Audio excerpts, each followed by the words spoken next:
Mando Fandos, welcome back to the Mando Fan Show. This is episode 6 that we're calling Betraying the Betrayer, and we'll get to why in a second. This is going to be all about Chapter 6 of The Mandalorian called The Prisoner. Thank you so much for joining us. I'm John. How are you? James, as always. Not as always, but most of the time joining me. And we have a special guest joining us, a big Star Wars fan from the band Bayside, Nick Ganbarian. Nick, how are you? Wonderful. Got a real luck of the draw today. We're actually playing about 4 miles from my house, so I'm able to do this whole show just from my couch, which is great. Right on. Awesome. It's so killer. I'm so glad that all worked out, man. Oh, absolutely. Yeah, thanks so much for joining us. And it's funny, a lot of people already, when we announced that you were coming on, said, "No way, love Bayside." So they're getting to blend their love for rock and Star Wars, which is always a good thing in my opinion. Yeah, I love that. And speaking of which, before we get going, what are your thoughts on Ludwig's music for this show? Are you digging it or what? Yeah, I do. It's I think an overall thing, which maybe we'll get into later. I think that the whole show is like pushing things in different directions, whether it's script-wise or video or music, just to, I think, ease all of us into accepting some new stuff. And I think that includes the music for sure. I think that's a good point. That's pretty fair. James, you've been you started off cold with it, right? Yeah, I wasn't like a huge fan, and it's starting, I think with anything, the more you kind of listen to something, more you're invested, you start to kind of learn it and feel good about when that, tune kicks in or whatever. I will say this week's episode particular, they kind of like urbaned it up a little bit. Yeah. There was like the same beats with like this kind of undergroundy gang kind of beat to it. So I was like, so they're kind of even switching that up a little bit just for this episode. Even the title screen had a little bit, like you say, a little bit of a beat on it, which I found interesting. But all right, guys, so what we do here is rate the episode, and because we probably won't see his face, so we use the Pedro Pascal face scale to rate each episode. 0 to 10. Halves are allowed, so you can do half of Pedro's face. All right, so I will start. I bounced back up this week. I thought this was the best episode since The Sin, Deborah Chow's chapter 3. So I gave this one a solid 8. Nick, what did you give this one on the Pedro Pascal face scale? I went 7.5, and this is my first time doing this, so I don't have really a reference. This was a very base reference, but I was happy with it. It seemed, my household, me and my girlfriend are really, we've been getting into Star Trek lately, and this seemed we've been getting into Star Trek. She wants to even the scales in the house. It's tipped Star Wars, so she's like, oh yeah, but what about Star Trek? So, so this seemed very like, unserialized 1 hour story, which Star Trek does that a lot, so. Nice. Yeah, I was cool with it. Now, out of the 6 chapters, does this one rank as one of your favorites or not so much? Yeah, I mean, I felt like it started strong, even though I felt like the first episode did seem like a pilot to me. I still enjoyed it, and obviously the big reveal at the end really brought it together. And then it seemed like it was going to be way more serialized than I thought it was going to be. Right. And now it's veered off for like 3 episodes, I feel. So, So we'll see. No, I did enjoy it, though. It's cool. All right. James, what did you give this one? Surprisingly, I don't know if it's surprising or not, this is my highest rated episode. Whew! Okay. Yeah, this is an 8 for me. All right. Yeah, I love episode 3. I think that's most people's highest rated episode, but I actually think I got more. This is what I want more out of the show. Whereas I think episode 3 was really good, but the reason it excels was the ending. And this was just like the whole thing. I was just like, yes. Yeah. And that's awesome. And that's awesome. Right. So I had to give it higher than that one, which had one really amazing scene. And this was, to me, just like all the way through. Okay. So a solid 8 for you, James. Interesting. All right. Solid 8. That rounds us to a 7.8 between the 3 of us, which is pretty solid. I think last week. Which one was last week? Which episode was that?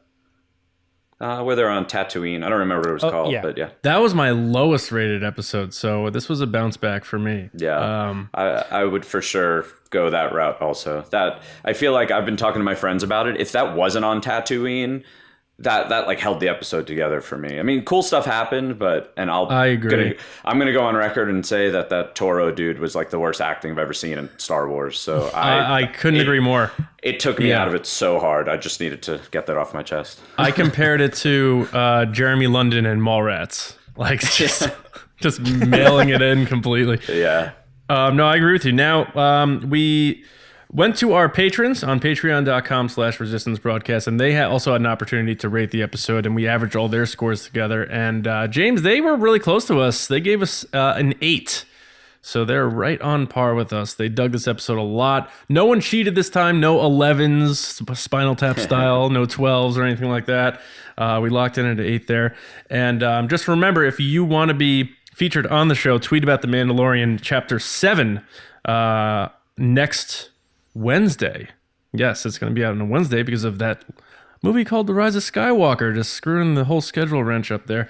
Use hashtag MandoFando and we'll get you on the show, just like we did with this person here, Brandon Skywalker, guys. Brandon Skywalk 3 said, I loved that we were in space this whole episode, and the job was fun and exciting and really felt like Star Wars. I hope to get back to the main story, though, in these last 2 episodes. So a little bit what you were saying there, Nick. There's only 2 left, and we're kind of wondering, like, what's the Baby Yoda thing? And so I feel like a lot of people are kind of maybe a little concerned. Like, are they going to round this thing out or not?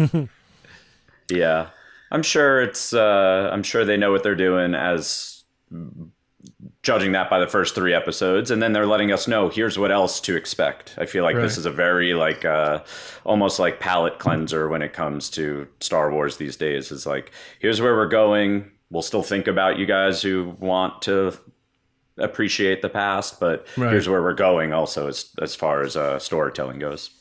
Yeah, without a doubt. James, any concerns that they're going to be able to give us some kind of formal season conclusion in the final 2 here?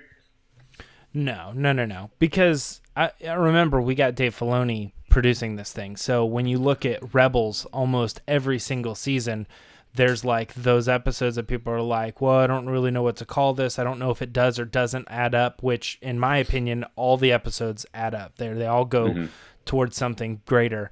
But every season of Rebels hits it hard at the end. That's fair. The last episode or the last 2 episodes, I don't know how they'll do it in Mandalorian live action terms, but it was always those last 2 episodes of Rebels were like a back-to-back kind of thing, and it was always just killer. That's fair. And Favreau doesn't mess around either, so... No. Okay, and if you are a patron of ours, you get the light speed to the front, and that's what Sith Meg did here. She said 7.5 for me. Some may call this a filler, which is a big taboo word now. You're not allowed to say the word filler. Yeah. But I'm changing She said, I'm changing my tune. I think the Mandalorian may not know what to do with Baby Yoda and is just trying to survive by taking these jobs. He's just trying to survive as long as possible, and I think that adds a lot of weight to his decisions on saving the child. And she loved the heist job and learning a little bit of peppers about maybe the Mandalorian's past a little bit and what he was getting into. Because it sounds like he was a bit more violent back in the day than he is now. So something may have changed a bit for him. But all right, guys, now to the part that you guys seem to love the most, Easter eggs. So whether that's an object or a reference or a callback to a quote, which the last episode was absolutely loaded with Tatooine and New Hope based fan service. Well, let's see what we got into on this episode. Nick, I'll start with you. Any Easter eggs or references, callbacks that you noticed? I think my favorite one was because at first I didn't catch why I thought it was cool. I was just like, oh, there's a mouse droid in this transport. But then I realized I think it's the first time that you'd see a mouse droid not on the Empire side. Right? I don't think that there's ever an instance where a mouse droid is on like a Republic or whatever. So to me, that was one where like on second viewing, I was just like, oh, wait, but this is a New Republic ship and I've never seen a mouse droid there. So So that was cool because it just registers as, oh, mouse droid, cool, whatever, and then you're like, oh, Right. it's on the other side now. Right, and then it got blown to bits. Yeah, I didn't even think about it like that. yeah, Yeah, that's a good call. That it was on the New Republic ship, especially because the New Republic ship reminded me of an Imperial ship in a way. yeah. But Yeah. So there's more to that too, because I didn't actually think of that when it came to the mouse droid, but another Easter egg that I noticed is the Resistance, New Republic, I should say, security droids, Yeah. and Yeah. they operate with accessing files the same way that K2SO does. Yeah. And Yeah. so I was like, okay, so the New Republic is pulling, stock, I guess, from Imperial Override. They're taking their ideas. right. They're still moving forward with some of the stuff. Like, I guess it's kind of like, hey, not all this stuff was bad. They were just using it for the wrong reasons, I guess. Right. Yeah. We always look at it in the lens of that's the bad guys' stuff, and Yeah. it's Yeah. just that's just stuff. It just happens to be the bad guys who are using it. That's a good point. All right. So one Easter egg I have here. Canto Byte, a reference to Canto Byte, a slot machine in Canto Byte. So I thought that was interesting that they brought that in. That's a quick one though. Yeah. Nick, got another one? When they're walking through like the prison cells, you see an Ardinian, Yes. which is very cool. Yes. Of course, Favreau's got to get that in there. Oh, he has to. Another yeah. one of his characters. Yep. Yeah, I love seeing that because they almost like revealed him. Like two totally. hands, two more hands, Right. and then you're like, oh, what is this? And he pops up Yeah. and you're like, yes, that's awesome. He didn't have pants to It's pull kind up of- this time. Yeah. Yeah, it's like kind of like a Solo reference too, which is Oh, cool to totally. see. Yeah. Absolutely. Also, too, there's I didn't have time to look it up, but there's like another alien species in there that always reminds me of like a Cyclops. I think that species has shown up before, but I left my notes in the wrong spot, and I had to like quickly try to revamp my notes like 20 minutes before we jumped on. So little lost there, but you know who I'm talking about. And is that other Yeah. guy an Imperial officer too? It looked like it. It looked like they had the insignia Yeah. on. I tried to pause it, and I was whatever. like, I can't really tell. Yeah. But that kind of would be cool to show that they're like Yeah. capturing, these guys, and they're still like hanging around. Yeah. Which is maybe a hint towards what's his name, John, who's shown up in apparently the last two episodes. Yeah. Oh, Giancarlo Esposito. Oh, Giancarlo Giancarlo Esposito, Esposito. Yeah. Moff Gideon, I think his name is going to be. Yeah. Yeah. Which I still think is the person who rolled up on Fennec Shan at the end of the last episode. Yeah. Could be. Yeah, we didn't get that payoff this No, time. yeah, I thought they were going to pull a Last Jedi and start us off right at that moment. Did you but- guys get into the whole the Spurs last week? I only heard about half of your episode last week. So did you Not talk about that? not a lot. Okay. What's your take? Well, my take is it's funny. It's like I've never noticed that ever. Anytime The I watch Spurs? Empire, when I watch Empire Strikes Back or anything like that, and we're on tour right now, and we've been watching just slowly and all the movies, and somehow we watched Empire after we watched last week's episode, and that scene.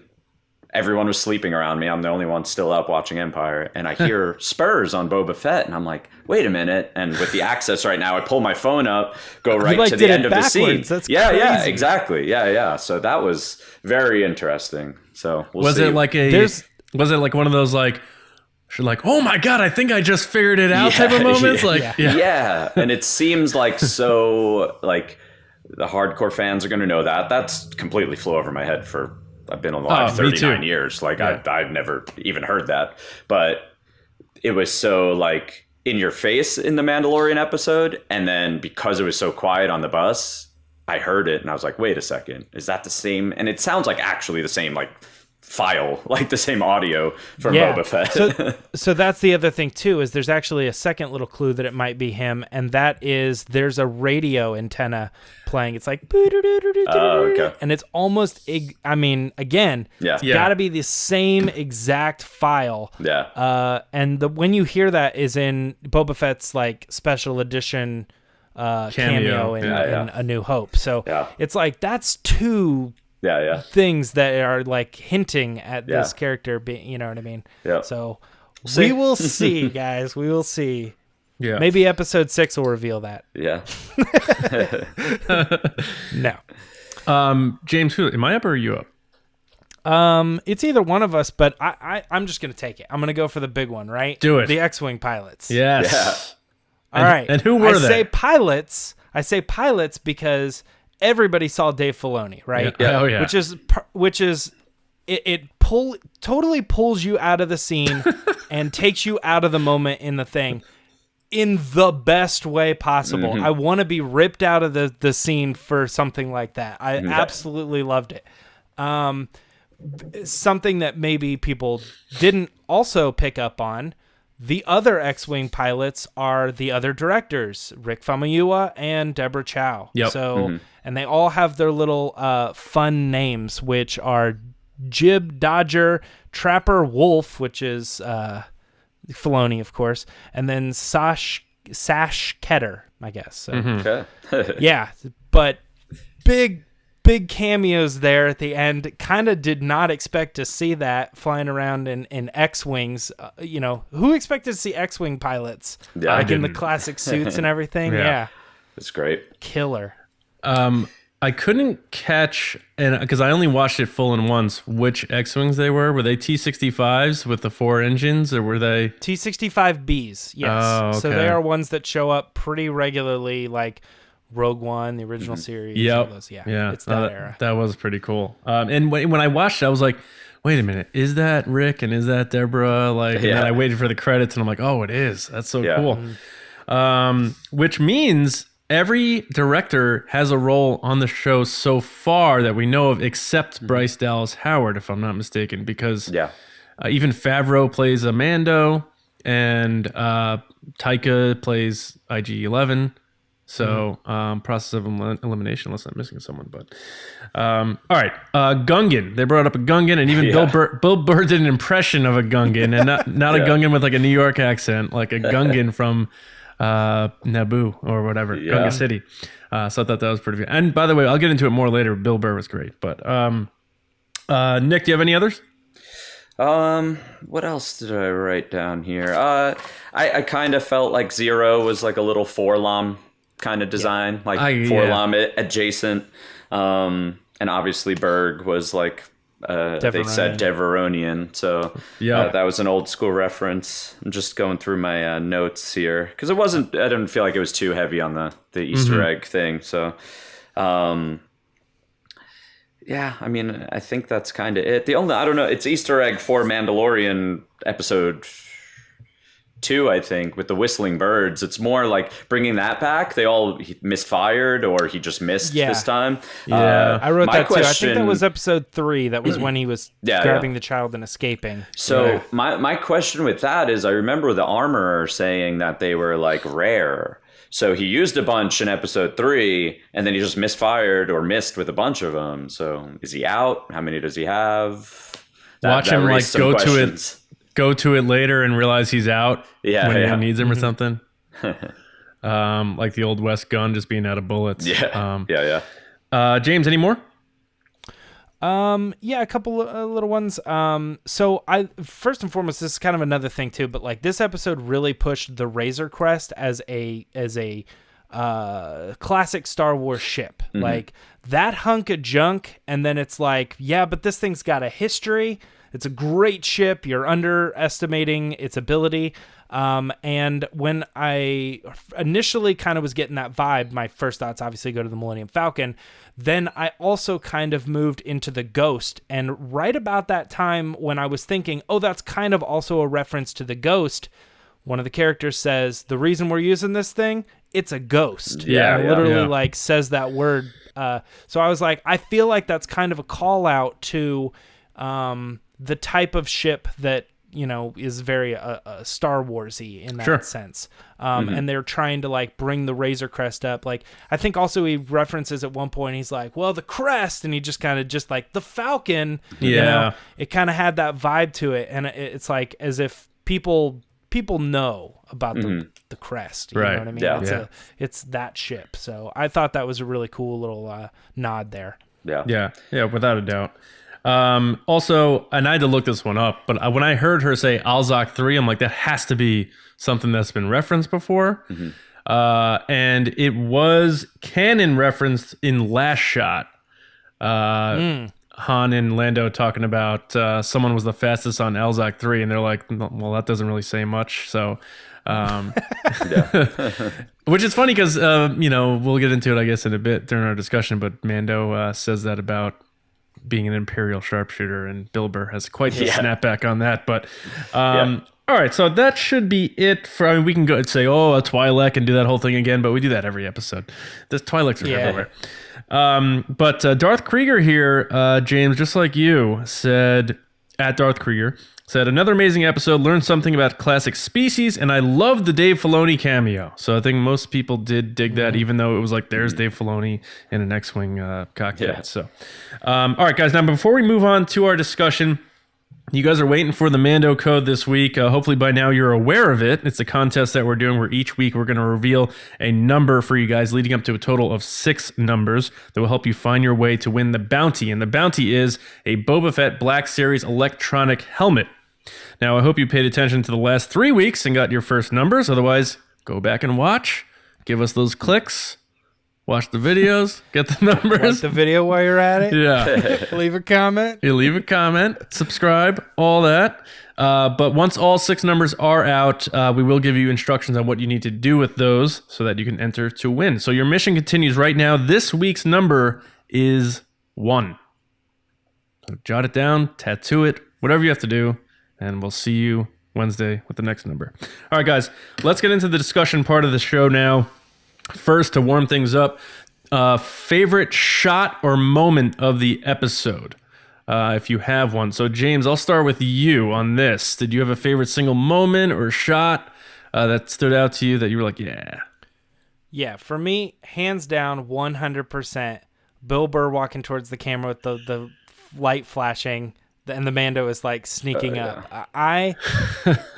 There was he was like walking away and they were doing the light, and I was like, I feel like this is a perfect opportunity to like have the light flick on once and he's right in his face. And they didn't do it. They did it in so much like of a better way, but it was like exactly what I wanted. And I just love the whole like the twist where the whole thing just goes to like a horror movie and the Mandalorian is the alien, you know what I mean? He's like hunting them all down, and it just reminded me so much of there's actually an episode of Resistance that's kind of like that. There's another episode of Rebels with like the fifth brother and I'm losing it now. Second sister, I think. Yeah, I'm losing it. One of the sisters. One of those sisters. So right. Listen here, sister. No, but that absolutely was my favorite shot. I literally was like, yes, this is awesome. Very Dark Knight Rises, Batman style. Nick, did you have a favorite moment or shot or? I mean, I definitely appreciate visuals. So I just think the whole, because I want to put myself in those. In that hangar where there's just like whatever the force field is, where like there you could just see right into space. You know, it's really the beginning and the end of the episode, but that always gets me. I know that it looks like that's in The Rise of Skywalker too, in that scene with Kylo and Rey. Like I want to experience that, you know. Right. And it seems like with the Galaxy's Edge, Rise of Resistance, I feel like there's a room or something like that you'll actually be able to get that feeling, which is very exciting. When you go in and the stormtroopers all in front of you. Yeah, so that's just such a cool, I wish that really existed where we could all just hang out in space and just see it.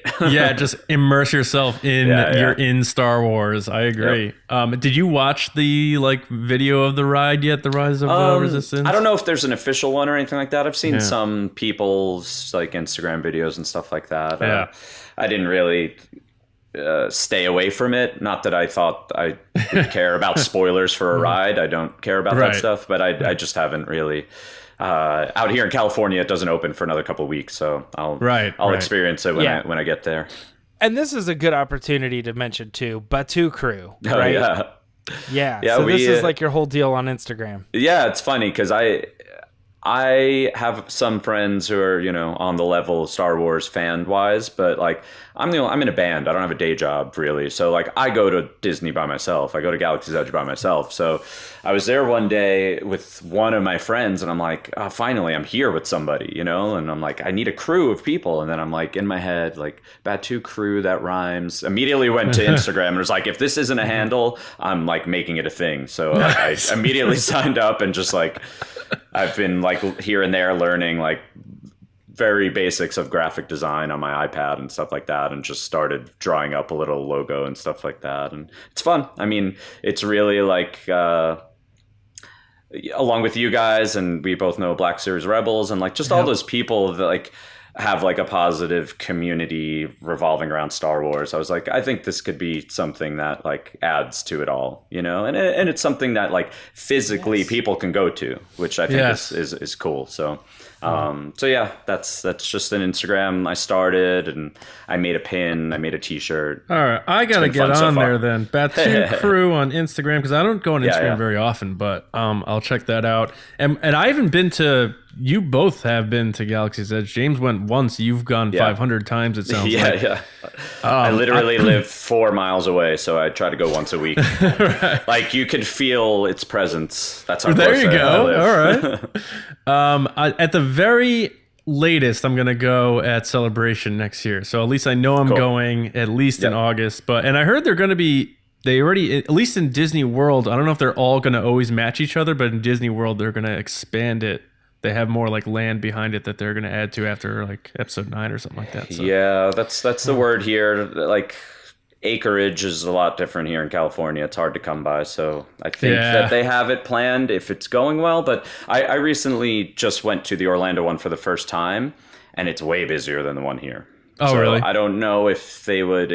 I would assume they would have to expand both. If they're going to do one, they have to do the other one. Right. But just as far as like the overall like busyness of it, it seems way crazier in Orlando. Not that it's not busy here, but it's a lot more comfortable here for sure. So gotcha. I just hope, I hope it's successful enough that they expand it. Nice. Yep. All right, guys, make sure you check out Batu Crew on Instagram. Get on it. All right. My favorite shot, I feel like it's a cop-out because everyone loves him so much, but when little Yoda man thought he may have done something and he looked at his hand, I laughed out loud, man. It's so funny. I was like, he is so much smarter than we are taking on, because he's like, wait a minute. Like, whoa, what I just did. And then obviously Mando is what did it. But I laughed out loud, and I think sometimes people forget about the importance of the humor in Star Wars, and that part just made me laugh a lot. So that was my favorite shot, him looking down at the They're really hand. pushing buttons, man. That is the third time that Baby Yoda has been in the scope of a gun. Oh, for sure, yeah. It's like, geez, man. Yeah, and I had to say... They have used that like that secret blaster shot thing like 4 times, maybe 3. 4 if you count Toro and when he killed Fennec. Right. This episode, then Cara Dune did a behind the back blaster secret shot, and then the first episode Mando killed IG-11 with a fake blaster shot. That's like 4 out of.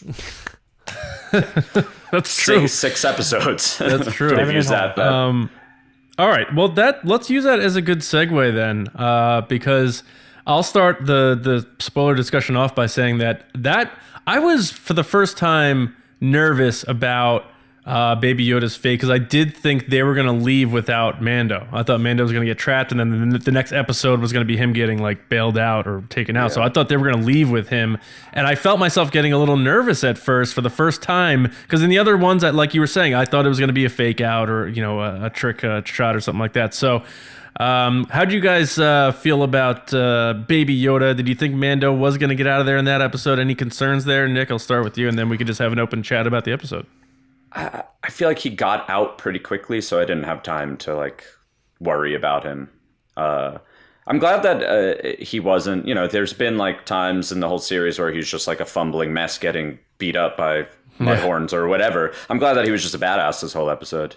He really just took care of business in every sense. I mean, I think maybe he might have got a knife in his shoulder from Xi'an once, but like that's about it. He kind of just destroyed all episode. So yeah, I wasn't really worried because I feel like it was probably under a minute before he got out. Yeah, that's fair. I don't know. Maybe I overstated my concerns. So yeah, what are your guys' overall thoughts on the episode, James? I know you gave it an 8. It's one of your higher rated episodes. So your overall take on this thing? Well, I mean, I said earlier that I loved that there's like a horror element to it. I thought that was done really well. I liked the return of actually, like in a way, I think there was a little bit of fear that the Mandalorian was just going to be like a blanket dude who kind of walks in and always owns the room and that's it, and there's nothing more to the character. And the episodes coming out after the first and one, just the first one really, like even at level 2 you're like, okay, this guy has faults, but it was really cool in this particular episode to see the return of them saying like, well, there's supposedly the greatest warriors in the whole galaxy and stuff, and like him really getting to show that by being able to take out all the people that he needs to on this ship, including the security droids, and they're showing exactly how he's doing it, and he's very unique in his ways. Like I thought all that stuff was awesome. It was really like a return to form to like kind of I think what we maybe had in our heads of like what the show was going to be. Like if this character was Boba Fett, you kind of would expect him to walk in the room and just like own everybody, right? Yeah. So I mean I love that, and just the wider picture of like this is the underworld, and this is how it connects to the New Republic as well. Yeah, it's funny you call it like a horror movie, because I did feel like aliens vibe. You're in this like ship in the middle of nowhere, like Prometheus style, mixed with like Batman. Like he was like striking fear into these people and methodically taking them out, but not killing them. Like it's almost like his code is like Batman's code. Using gadgets too, which is very Batman-like. Right. I think that's why I liked it so much too, is because Nick, like you were saying before, he's been getting his ass kicked a lot in this series, and he's finally like Bill Burr, like when you get you try to size yourself up against somebody and you're like, I don't know about this guy. After he saw Mando wreck house, he was just like gulped. He was like, all right, okay. I loved it. He was able to finally establish himself, and I thought that was huge for me. The whole him hating droids thing was like big in this one too. Like they referenced it, and clearly, I'd like to think that he was having fun killing all those droids. Right? Yeah, that's a good point. He was like dismantling them basically. Yeah. And so we kind of touched on it, John. You mentioned a little bit. I just want to talk a little bit about the crew too that was put together. Sure. Because I think that she was great. I love the way that she just came across like I wish I never met that girl, like it seems like they were in some sort of relationship, but like she has all of his secrets, right? It sucks. Yeah. She like kind of says to, why shouldn't I kill you right now? And then they're working together. It's just, I could feel that tension. And then on top of that, you have this relationship with Bill Burr, who, it sucks that Lacey's not on the show. She's been going on and on and on about Bill Burr. Then he shows up in the episode. She's not on the Mando fan show. But she'll make up for it. She'll make up for it. Yeah, for sure. Yeah. I just, Nick, tell me if you're feeling the same way, but like, I really liked him. I was kind of afraid, I kind of said some things like he looked like he was kind of just doing it, but when he brought it, I felt very intimidated by him. I was like, this guy sucks. Like he's not doing anything terrible. He's just kind of pushy, and I just don't like him. But that's exactly what he needed to be. It's hard. I think Star Wars has that almost like crux where like the original trilogy was unknown actors, and then the prequels was you knew everybody basically, and it could take you out of it a little bit, you know? So seeing Samuel L. Jackson or seeing Natalie Portman, sometimes you could be like, that's Natalie Portman, that's not Padme, whatever. So like in this one, in Mandalorian, like I don't want to be taken out of things. I don't think Bill Burr did that to me. More so, I don't even know who this Toro guy is. I'm going to talk about him all this whole podcast apparently, but he took me out of it so much that I couldn't enjoy it as much as I wanted to. So there is that. I feel like Star Wars, which is probably why they have John Boyega and Daisy Ridley as like the, you know, two of the main people. It's like they could have gotten bigger stars, I'm sure, but they wanted to have it be unknown. Driver too, you know? At the time. Oh, totally. Yeah. Like he was the one person that, you know, you kind of did know. So, but Bill Burr, yeah, I think he, you know, he played that role. It needed to be like a little bit of a jerky. Yeah. I felt like, hunter, dude. I felt a lot of similarities between him and Beckett, which you have a known person, like we know Woody Harrelson, but he fit the role in a way from Solo, Beckett. And I got those parallels there from him. And I do think Burr did a great job. Like he's, you know, I don't think he's going up to grab an Oscar anytime soon, but like you said, like we'll dog on Jake Cannavale until the sun comes up as Toro, and he's Bobby Cannavale's son. I don't know how much he's done. I don't know if there's nepotism involved to him getting these types of roles, but I agree he did not do a good job as Toro. And having him sit in Han's seat, we went all through this last week. I was so I was so annoyed by all of that. It's funny because I think I have my finger on the pulse of Star Wars negativity to see what people are complaining about each day, and I actually didn't see that much about them. Yeah, and just like, you and me. That's it. Yeah. And then Clancy Brown, who I'm not as familiar with as I guess I should be, played Berg, the Deveronian. He voiced Savage Opress in the Clone Wars. Cool. Which I thought was pretty interesting. So I want to go back and check out his episodes. James, I'm sure. Did you know that, James? Or no, I didn't. Okay, but that's a good one. That's kind of Easter eggy. And that was the thing is, we actually moved on from the Easter eggs before I got to mention once more. The New Republic officer is played by Matt Lanter. Yes. Yes. And he is obviously the voice of Anakin and Clone Wars and Rebels and Forces of Destiny. So I think he does it there. So yeah, that's true. Yeah, we completely skipped over him. Spot. That's right. Now they didn't kill him, right? Did I? I think he's dead. Oh yeah. I don't know. Did she get him like in the throat? Because you don't see blood in Star Wars, so you're never sure if people are dead. Yeah.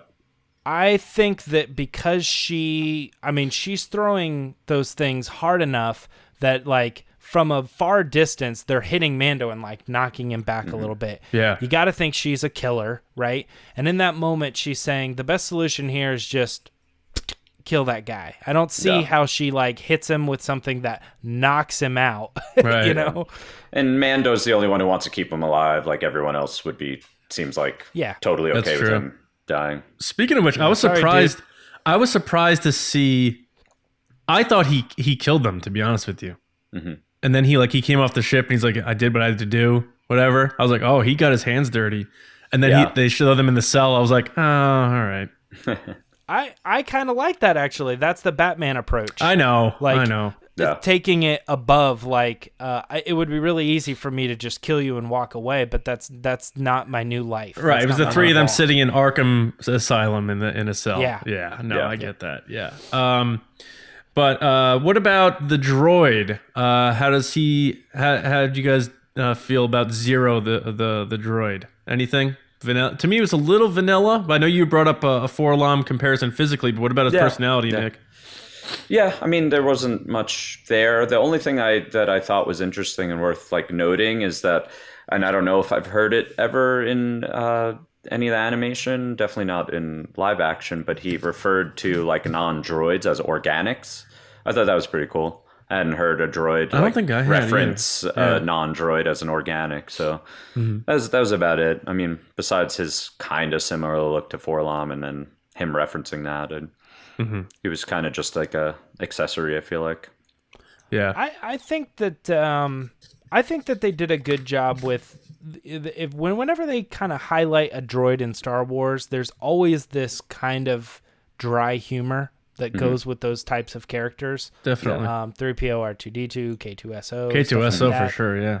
And this particular character also kind of had a little bit of that vibe, you know what I mean? He's like interesting, like the way he's like reacting to things. There's the one thing in there, and he's like, I'm better in every way and smarter or something, and it's like I get it, and they did a good job with that, because if it's too far, it feels weird, you know, then it's not Star Warsy anymore. So I think they landed the ship on that character's personality for sure. Did they say who voiced it?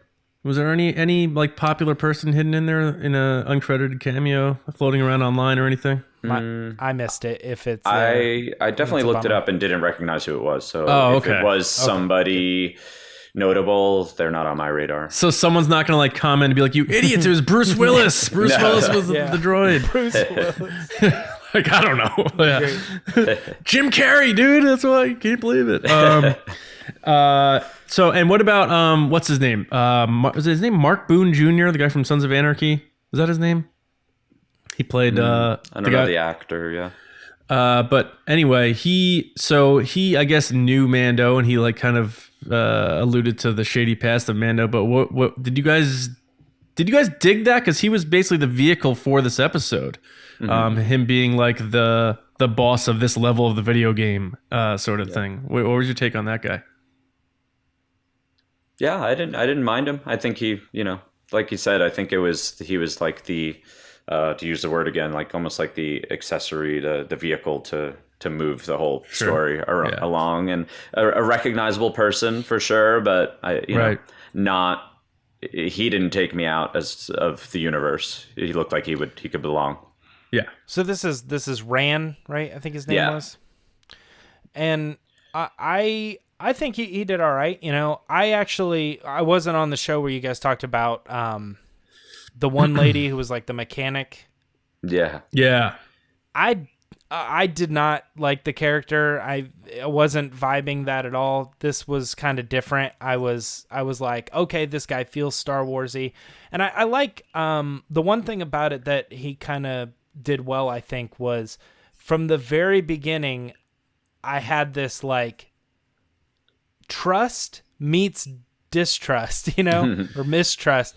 I couldn't figure out if he's supposed to be an old friend or someone who, like, I don't know, is still holding a grudge or has a bigger plan, or only pulled him in to steal a ship or something. Yeah. And I think we're Lando, supposed to right? kind of, exactly. That's a good point. Yeah. That is a good comparison. You don't know what you're getting with this person, because the whole time you're sitting there thinking, like, I don't know, he seems friendly. He seems like an old friend. Obviously, Han wouldn't have went here if it wasn't maybe risky, but also trustworthy enough, Yeah. But that's good. The comparison there. That is a good comparison. I feel like the only people he can trust, like when I met this guy, I was like, this is not good. This is not going to go good. I just say, anytime a character tells you, I don't trust anybody, and then it's later on to be like, I told you shouldn't trust anybody. Solo reference. Yeah, right. So it's like, all right, you're going to do something shiesty. And then he like double crossed Mando, and Mando pulled the old Hucklebuck on him and left the tracker there, which was so cool. One of the coolest moves in the whole show. He was very accepting at the end of the episode that the crew didn't come back. Mando was just like, you're not supposed to ask questions, right? He was like, yeah, you're right. All right. Yeah. Meanwhile, like he just moved on from that. Yeah. That was very kind of gangster in a way. Yeah. Another thing that I didn't get a chance to look up, but when that alarm goes off or whatever, ticker, tracker, they say you have 20 minutes. And I thought, you know what? I should look at the timestamps on the episode. I bet everything happens in 20 minutes. You think they were that literal? Well, I think they could have been that literal. That's cool if they were. Maybe that's why, because there also is like, you'd have to factor in, well, he went into hyperspace and moved the tracker. Maybe they had to find a different spot. Maybe it took longer. It's not the show 24. All these other factors. But I thought from an outside perspective, I think it would be fun of the directors to say, at this point in the episode, we know we have 20 minutes left till the finale. What's a good number we could give them, an amount of time? And that's it's like, cool. Well, let's just do 20 minutes. And they have 20 minutes until this thing blows up. And that's like a little like wink. Right. That's at the audience. I That's guess. interesting. I definitely thought that was one of the coolest moments in the series so far, is seeing that he left that with them. Now, did he hide that on Quinn? Is that what he did? I think Seems so. like I think it, he hid yeah. it in like his back pocket or something. And what's funny is in the credits, because I always watch the credits for the art, because I think, and the music's really cool there.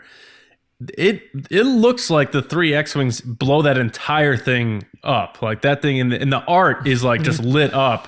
Whereas in the show, it looks like just in the bay they blow it up, kind of like Kylo Ren in The Last Jedi when he blows up Tali Lintra and all them. So I'm curious if they did light that whole thing up or what. But what are you shaking your head about? Just the Tally reference. Oh, yeah. Stick Tally in there. very he sensitive. throws Tally Linter under the bus all the time. Him and Lacey more than me, but yeah. for sure. Yeah. Yeah. So do you guys think that whole thing got blown up?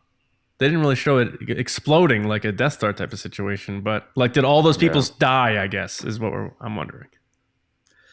I mean, they could have died based off of those blasts. Yeah, I don't know. Yeah. It's one of those. There might just be a standing order from Disney to just not let people die. New when Republic not necessary. New Republic is feeling a little ruthless. Yeah. They're just like, go in, kill it, destroy it. I mean, as far as they know, that distress beacon is hit, and that's a last ditch effort. Mm-hmm. You know what I Yeah. mean? We've seen a lot of movies. I mean, look at Avengers. They were like, "There's a nuke headed to the city," right? Yeah. It just at some point the powers that be go, the best way to handle this situation right now. They hit the button. That's the button that says there's no getting out. Blow this thing up. So Mando, like Iron Man, link there, moves the target, I guess, to another. I got another idea. Don't close the gate yet. And so he takes the thing, moves it over to the bad guy's ship, and lets somebody else kill him. It's Right. pretty cool. I loved this episode. I feel like there have been a bunch of movies and stuff where that happens. Doesn't that happen in The Rock with like the nuclear things, like the tracker, and they have it aimed at that instead of the city, it gets turned around to Alcatraz, and like, I love that movie. So I don't know if you guys like The Rock or not, but Did they, or did they just like shut him down so they like? oh, fell into maybe, the yeah. water? I just feel like that's a thing where like, oh, the tracker got placed here, and now it's it hits the bad guy instead, and that's the comment, guys. let us know. Let us know. Is that a every trope movie or not? Did I just reference make where that up? That Yeah. is the plot. Yeah. Yeah, because they're gonna come up with some always where that happened, where the bad guy shoots something and it turns out hitting him because they hit the thing on him, and that sort of thing. Or like Bugs Bunny, like when they would go away from the bad guy and all of a sudden he has the rocket or the dynamite trapped to themselves, and that sort of thing. Yeah. But I mean, the more we talk about it, the more I really do like this episode, and I need to watch it a couple more times. It just has a lot of action, a lot of fun, a lot of humor. It really did Visuals were good with the ship Visuals. leaving and coming in. Yeah. Visuals were good. Now, I'm curious, where do you guys think we're going to go from here? Because I can't help but keep looking ahead, because I know we're going to see Cara Dune more. I have this feeling that all the characters he met along the way, including for good or bad, are going to kind of round themselves out and have this big, showdown, Old West showdown at high noon, like including Greef Karga. He's still pissed off. Fennec Shan may not be dead. Where's Giancarlo Esposito's character, Moff Gideon, and then all the people he got to know, like will Nolte's character show up? So Nick, do you think it's going to be like everyone he met along the way is kind of coming back in, or do you think it's more, like you said, less serialized? Yeah, I mean, it seems like a missed opportunity if they don't. I just wonder how, because he's been on a bunch of planets or systems at this point, like how do those people who were on, the first planet, like would Coel wind up somewhere else, or like how would they travel, and for what reason? But that also leads me to, is Mando being tracked by the guild, or is it still the child? I've been confused with that since the end of episode 3, where the guild started to look, were they tracking the child or Mando at this point? So are people looking for Mando at this point? Like, is he a target from the guild? I definitely think he's a target. But I think that if they're tracking someone, they're tracking the child. Yeah. Okay. Does that mean there's a tracker? Like they installed a tracker in him? I always, I don't know. From the first episode, I thought he's got to have something in his body.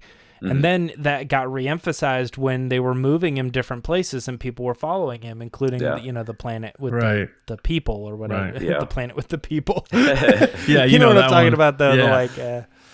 The radar. Yeah, I mean, I would hope, and like again, I think they showed in the first 3 that it's going to be serialized, but then they were like, we need to show that there's going to be standalone episodes or like sort of standalone episodes. So maybe, hopefully, as far as what I like, hopefully it is serialized, and just the strange, either it's an oversight or totally planned that it bookends Rise of Skywalker. Like, is there something there, you know? Because, so you think there may be a tie-in?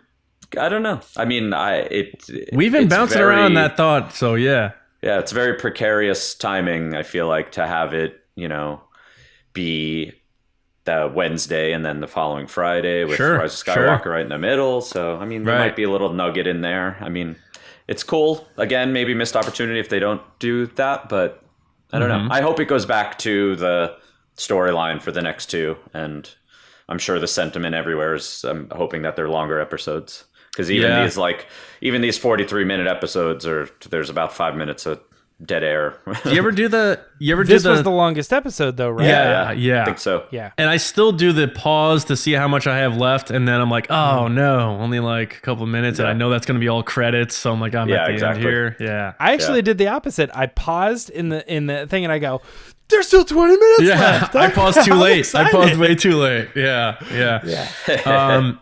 So James, Deborah Chow coming back for the next episode, her last thing before she directs Kenobi. I know you kind of said it may have been more of a draw the straws on who got to direct what as opposed to actual. Well, this was Rick, and the theory came from that he had to do the worst episode, egg hunt episode. The egg hunt, yeah.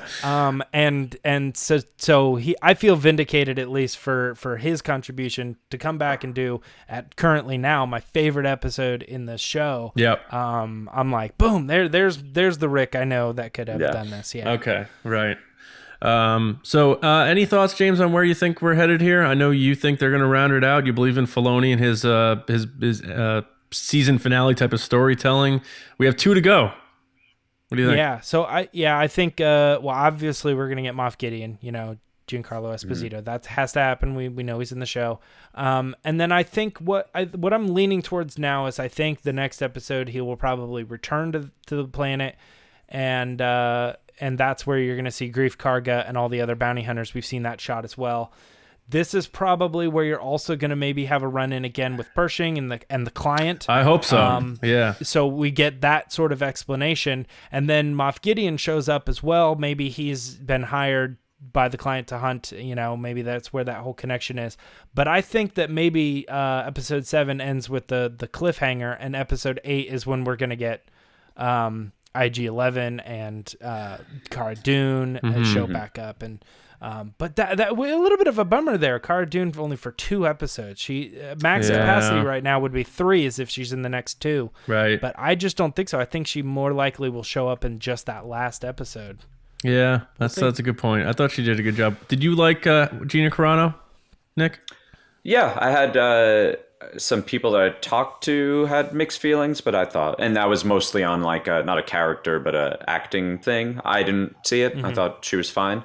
But yeah, I think it's a little bit of a, not on purpose, but I think we've all been misdirected as far as like she's doing press tours. You would assume she would be more than 1, 2, or 3 episodes. So, I mean, they all are. Like, we got Nick Nolte, 2 episodes. Carl Weathers, Giancarlo Esposito, 2 episodes. We got the client. What's his name? The actor Werner Herzog. Herzog. 2 episodes. Yeah. It's like maybe 3 on him technically. Yeah. I hope we see more of Werner Herzog though. They got to. He's been so good in such a limited amount. Yeah. Like just everything. I want to just every time he's on screen, I want to hear him say whatever he has to say. I want to hear. think he was good. Yes, Don't yes, you yes. agree? Yeah, right. Yeah. All right. Well, that is pretty much it. Do you guys have any last thoughts on this episode or going forward to close us out, Nick? I think this is humorous to me. When I think in this episode, more so than any other episode, you could tell when the child is clearly like a stuffed animal. Like, and it really has a lot to do with them like lifting up something that has no weight to it. They're just like they're lifting a pillow, and it's like hard to act. And I'm like, it's inanimate and it looks like you're holding a stuffed animal. And to me, there's like humor to like a low production value of that, you know, like I think it's like kind of like campy almost, because there is a part where he falls on the floor too, and that looks like they're also dropping a stuffed animal, but then he rolls over into like a CGI, and I'm like, that's more what I'm used to, but like he does just fall flat. Yeah. To me, there's like a campy humor to it that like, there's no way Filoni or Favreau are sitting there in like the editing room being like, perfect. They have to be like laughing, chuckling when they see that. Yeah. And that's really it. Even Eastwood in like American Sniper, an Oscar-nominated movie, had like a fake baby. So I mean, you know, it's you're right. I did kind of catch that when he fell, and it was just like very like when my son drops like a toy, just bang. Just like that. No bounce, no roll, no nothing. And you're right. Yeah. I mean, that's so funny. But even last episode when, I don't know the character's name, but when Amy Sedaris picks her up, and then when Bill Burr picks the child up, it's like very clearly like 2 ounces worth of weight in that stuffed animal. And they're just like... That's funny. That's funny. James, any parting words for Chapter 6? No, other than just aspirations for the series, because I think that for me personally, I've kind of been on the roller coaster a little bit, but I think we have kind of agreed that like, the 6, 7, and 8 would be like that final 3 or whatever, and this would being the first episode in that, and me liking it as much as I can. I'm hoping, next week is another 8.5, then the next one's like a 9, or whatever, just like I keep just going up from here. So. All right. Nice, man. All right. Last tweet from us came from @Wiser_David. And he said, huge improvement over last week. I felt the dynamic of the ensemble was a refreshing change of pace. So he dug that as well. Thank everyone who did submit their tweets and everything. And that's pretty much it. Takes us towards the end of the show. So, Nick, I want to thank you so much for joining us, man. Yeah, thanks for having me. Plug away. So you have gigs coming up. I'm sure you can plug those and your websites and Batu crew. So just fire away, man. Well, we're currently on tour, and we're about 3/4 of the way through. So we're heading up the California coast right now to the Northwest, and then a little bit of Midwest dates. We have a new record out called Interrobang. It's our 8th record. If you're into like punky / metally hardcore type stuff with no screaming, if that's not your thing, check it out. But our fans seem to love it in a band, really. James. Now, do you have a main website for the band? I don't even know what it is. I would say go to our Instagram. That's probably yeah. It might be bayside.com. So just Bayside twice, but Instagram is just @Bayside. Can I jump in? Yeah, guys, go listen to this record. I called Nick before and I was like, hey man, I might say something, but I have always been aware of the band Bayside. Never really listened. Because you were coming on the show, I was like, you know what? I feel let me check it out. Let me give them a shot. And I'm seriously up to like 30 listens easily. It's just been on repeat. I can sing the chorus of every song. I know, just telling you, it's such a good record. Seriously, go give this a listen. Thank you. Please. I will. Thank you. It's for sure something I'm proud of, and being in a band and collaborating with all the other members all the time and stuff like that. sometimes some stuff you're not so into. Sometimes you're really into other things. This one I'm for sure very proud of. But you only get a record like that when band members have been together, for a while and they've been working together. Yeah, like that. Yeah. It's our 19th year. I mean, this Wow. lineup's 12 years old, and it's our 8th record. So yeah. Cool. But that band wise, follow there. My personal Instagram is Nick Bayside, and then like you guys said earlier, at Batu Crew it's just fun, and like it's not necessarily pictures of just like the Millennium Falcon over and over. I really try to concentrate on people having fun in it's family. Galaxy's Nice. Edge. Yeah. We've all seen the Falcon. We all know what it looks like. Yeah. Right on, man. Thanks so much. James, where can people find you, man? Always on Instagram and Twitter at Meyer Trunks. All right. And that's my son yelling in the background. He wants me to get out of here. You guys can find me on Twitter at Johnny Hoey. And I want to thank Star Wars Newsnet. And you could find us on the Resistance broadcast every Monday and Thursday. That's me and James and Lacey. You can find Lacey on Twitter at Lacey Gilleran. I'm sure a lot of you know that already. Got to thank our patrons, because this video would not be happening. Mando Fan Show would not be happening without you. So patreon.com/Resistance broadcast, especially our generals, Carmelo, Brian Shalito, Andrew Staley, Neil Lowry, Jeremy Myers, Neil Shaw, David Probus, John Risi, JG Carr, Seth Keim, Micah Harrison, and Val Trichkoff. Thank you so much. Next Wednesday, we'll be joined by John Roca from Collider Video. So we're very excited to have him join the crew and talk all about this samurai show. Very excited to do that. So thanks for watching, listening, being Mando fandos with us here on the Mando Fan Show, and we will see you next time to talk about Chapter 7. So until then, we'll see you around, kids.